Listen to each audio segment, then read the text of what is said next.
everybody and welcome to another episode of Peteman Reviews. Today we have the Transformers Classics or Universe line of Starscream.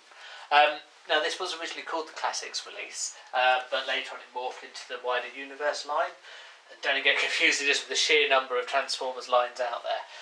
You remember it used to be just G1, now you've got Classics, Universe, Generations, G1, G2, Prime, Commemorative, and the list goes on. I won't bore you with that, but yeah, there's a heck of a lot of lines, so I have had to look up what version this is from Transformers Wiki just because I've forgotten. But anyway, it is the Classics line, Classics version. I think this might even have been the first one of the Classics to be released, which became the Universe line, hence the confusion in the previous video. Okay, so Starscream is obviously an updated jet, updated from his previous versions, but still very recognisable. Now the colour scheme is its traditional Starscream with the red, the blue and the grey, but it has been slightly updated to be a bit more stylish as well. I particularly like some of the detail on this, so you can see it's got a pretty cool little seat on there and controls. That's a nice touch as well. The whole plane is very sleek looking. It holds up really well. See, it's got the oversized missiles, which were a feature from the Commemorative series. Indeed, there might even have been a holdover from the Commemorative release. But by and large, this works very well. Even the detailing on the thrusters, you can see they're actually, rather than just being a cylindrical one piece, they've got little textures to them. It's a very good model. The one criticism I would have on the plane mode is the lack of a wheel here, any landing gear. So it's got indentations for wheels here. They don't do anything, mind you, but they're still there. But there's nothing at the front, so it rests on the little intakes here, but it doesn't actually do anything. It would be nice to have a landing wheel. Later Universe releases, such as Thunderwing, did have a landing gear on them. But otherwise, that's not a reason not to get this at all. Okay, so transformation. We'll start off by removing the missiles. Just one thing about the missiles, you notice they are streamlined with a little fin here to tell you which way they're on. Just a nice little touch, again, something that they didn't need to do, but they did. Okay, so we'll begin by unclipping the wings. They do have a very, very small snap-on point. So they don't go any farther over, it's just really unclipping them from that, just so we can extend the legs, like so. So flip them over this way. Starscream is very much transforms similar to the original. So if you've got the original, you won't find anything that's too difficult here. These are very, very stiff going up, extremely stiff, but they do move. And then this goes around, it all locks into place. There's little, you can't really see it, but there we are. There's a little nub in there, and there's a little hole there. That's where that goes into. And we'll just do this up as well. So it's very, very stiff. Okay, so let's twist the wings out of the way. They don't detach, these wings, at all, so you just have to twist them to get them into the right spot. This all flips out, the whole lot flips out, rather than just the chest moving out, the whole panel flips out. And this is where the arms are stored. Won't do anything with those at the moment. Now, remember the previous Starscream it rotates in? It's a similar deal with this, but it's not quite the same. You have to just unclip that. That then flips down like that, so you've got the canopy as you would in the original Starscream, and then the head is actually located in there, so that just flips back like that, and that slots back up in there. So it's a similar effect at the end, slightly different transformation, but not too badly. And then you've got the hands, which are located here. It can sometimes be a little bit difficult to flip out, because you've kind of got to hook on, there we are, that little bit that's sticking out there. Sometimes it's easier to do than others. We seem to have been in luck today. Okay, and then the arms go like that.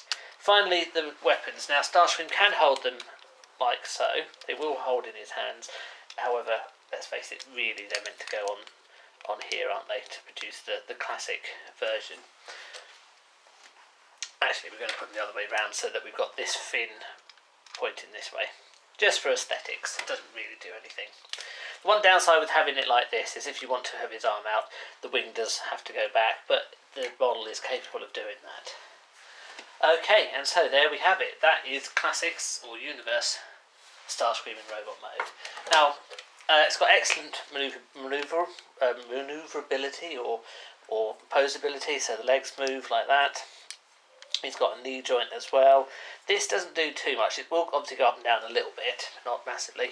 Arms are alright, though they're not really meant to go like that. Nevertheless, they will.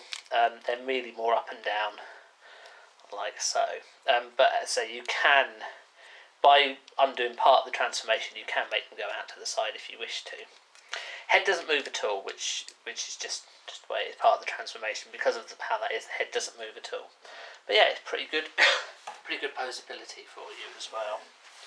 Size-wise, compares very well with the original release, and as you can see, retains a lot of the similarities. No Decepticon symbols on this guy anywhere at all. He does have a Rob sign. See? Obviously, it will take a while, but breathe on it a bit, and it just comes up a little bit. Yeah, you're not going to pick that up on the camera, so we won't stop. We won't keep doing that. But it's a little bit odd not to have any Decepticon symbols at all. And then he fits with the Revolver Tech version of Starscream. Now, his Decepticon symbols are hidden by his arms, but nevertheless they are there. All three are very similar height, and we just compare them with Astrotrain. Okay, Astrotrain wins. I mean, it's an unfair comparison, isn't it? Astrotrain's so tiny. They're all going to do that, aren't they? Never mind. This is the trouble when you have guys all next to each other. They just start hitting each other. So Astrotrain is, absolutely tiny compared to them. And that's the fault with the Astrotrain toy, in that they're so focused on the triple changes, they kind of made it too small, but never mind. So we'll just take you guys away and just go back to our classics. Starscream. Now, I gather these aren't, excuse me, these aren't that common. I believe they were used to fill a gap between the release of the movie Transformers and whatever the next line was going to be. So they're not that common. I know I've got a slightly weird pose, but just to show that you can stand like that if you so wish. It's pretty good. I kind of picked it up at the time without really realising what they were, other than just, hey, it's an updated version of Starscream that actually is posable. I think that's what you have to take it as it is.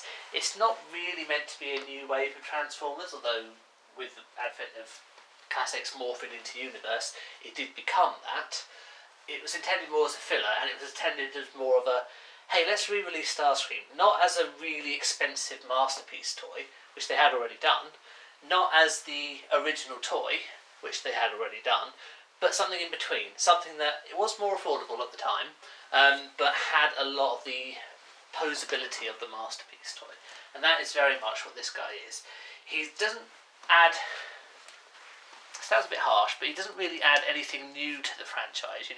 If you had G1 Starscream, what you're really getting for buying him again here is the ability to pose him. He's got manoeuvrable legs, he's got arms that move with elbows rather than waggling about a bit.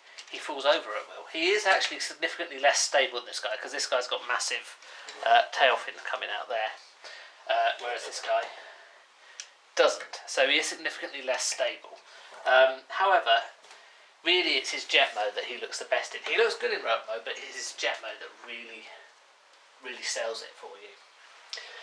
If I had to choose between the two, and I could only have one, I probably would go for the classics version, just because he's the same similar scale as the original ones, but he does have that extra ability to move, that extra posability, and the fact he can actually point his weapon at someone, whereas the original one struggles a bit more to do that.